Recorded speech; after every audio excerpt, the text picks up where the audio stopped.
Okay, this is MIT Center of Learning, and it was my kind of abode, it was really very close to my heart for this 2.5 years. I have spent really good quality time here, engaging with students, staff, listening to their stories and everything.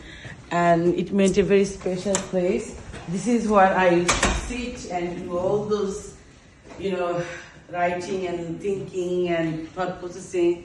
This was my kind of thinking chair. This is where we did the meetings. This is where all my colleagues were.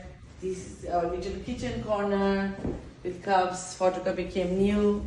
Fridge was mine actually with all my foods. Microwave was also mine with all my foods I'm eating and warming. And this window and the rain and the sun, I really look, when it was sunny day, I was always telling him I'm going for a walk. And when it's raining, I used to see the birds when they used to come and rest.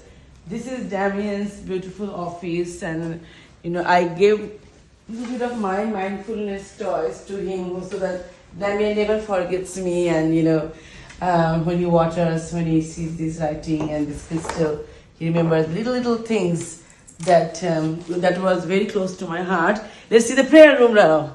So after the prayer room was started by, I took the initiative, and thanks to our MD for giving this prayer room. All these Jainamaj and burqas were donated from me.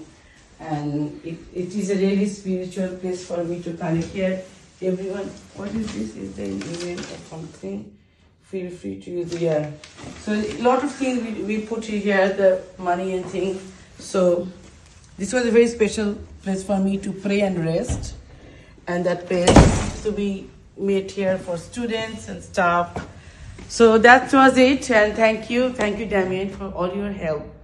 And you'll have a special place in my heart and MIT and my students and my colleagues. So I wish you all the best and take care of yourself.